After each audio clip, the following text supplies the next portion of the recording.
of map influence. Being so far away from the rest of the map, off on your own little island, usually limits your ability to have much pressure on the rest of the map. We'll be addressing how to deal with this feeling in a small video series where we'll talk about all the options top laners have when it comes to actually having game impact and increasing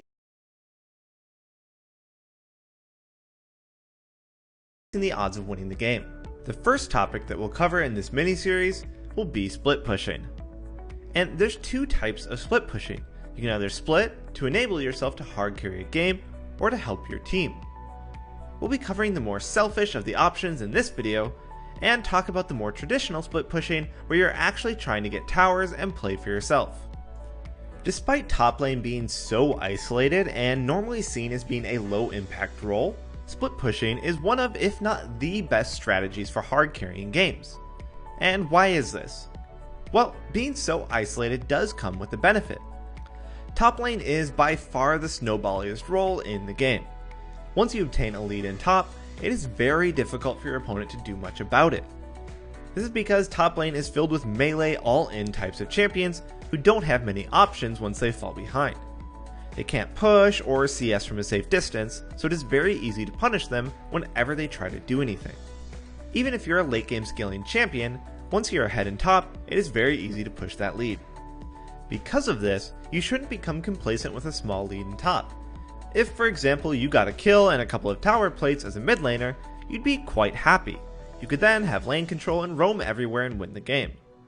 Unfortunately, a small lead like that in top is nowhere near as effective, so you need to continue pushing your advantage to become strong enough so that eventually, no one can stop you. Therefore, the first topic that we'll cover regarding split pushing will be about itemization. It is actually the most important concept to learn when you're trying to split push and will allow you to become the monster that you are meant to be. During a specific game, if you decide that you will be committing to a split pushing game plan, it is very important to itemize specifically against the enemy top and jungle duo. Not only does itemizing against them help during the laning phase, but those two roles are the most likely to collapse on you while you split push. Therefore, itemizing specifically for them just makes sense. For example, let's consider the following enemy team composition. So that's going to be a lot of crowd control coming your way in teamfights. So in a normal game where you're looking to teamfight, you'd likely pick up Merc Dreads to deal with that kind of composition. But if your game plan is to split, you wouldn't be interacting with Lissandra, Sona, or Taric very much, right?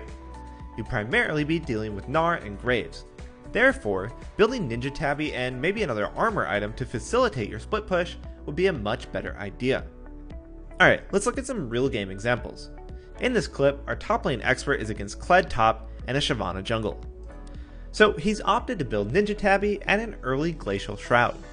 Not only has this allowed him to have complete control in his lane versus the Kled, but even when Shyvana comes, she does absolutely no damage, so he can easily turn the gank around and kill her.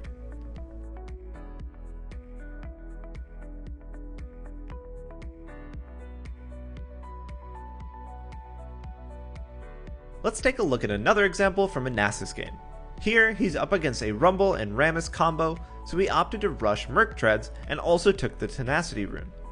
Not only did he have the magic resist to deal with Rumble's damage, but with all that tenacity, Rammus's crowd control was completely irrelevant.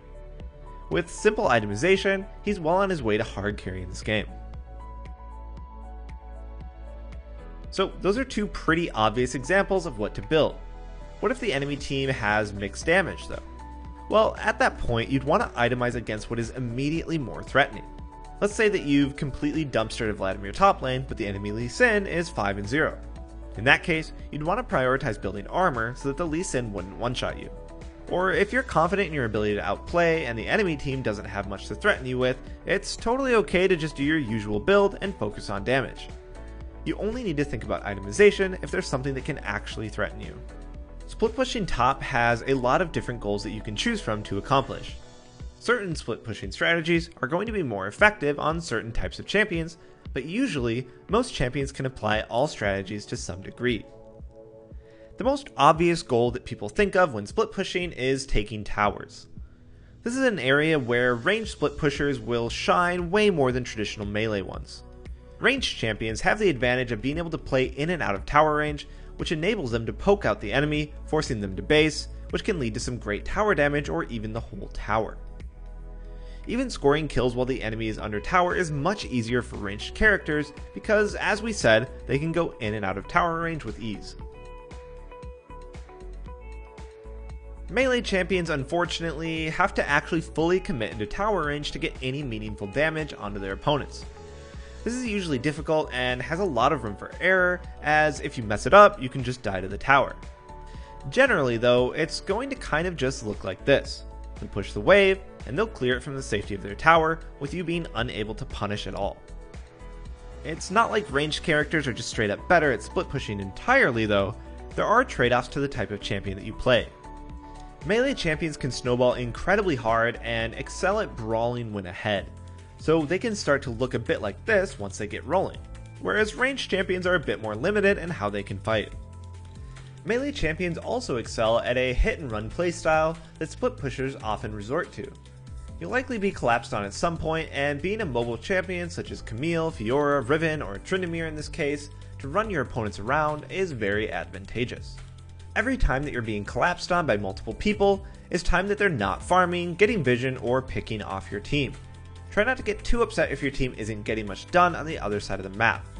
You're still generating value by wasting the enemy's time, and the more often you do manage to waste their time, the more likely that your team actually manages to get something done.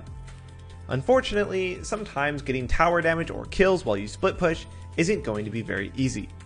For example, this game the Garen is building full tank, making it very hard for Tryndamere to pressure him. Another option available to you in this type of situation is to start taking enemy jungle camps.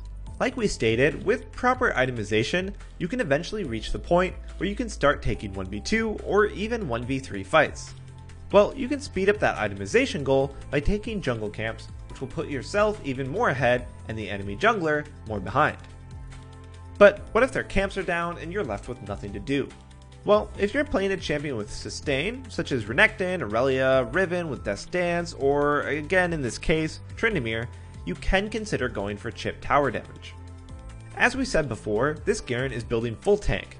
Top laners tend to do this when they fall behind because they don't want to feed over any more kills. But that can just enable you to completely ignore them and do whatever you want in front of their face. Then you can heal off the next minion wave and potentially do that again if there's still nothing else to get. One extremely common mistake that we notice when we watch players split push is not waiting for your team to have pressure. If you're pushing and your team is in base, you shouldn't be playing too aggressively since the enemy team can collapse on you for free. In cases like this, it is 100% fine to just AFK and wait for your team to get back out on the map. It does suck that you're not able to do anything, but it's better than dying for free and having to wait to respawn anyways. And the last thing that we want to touch on regarding split pushing is knowing when to exert pressure where your opponent is already hurting. In this game, SKT's Khan managed to take the bot lane inhibitor by being a beast and 1v2ing the enemy top and jungle.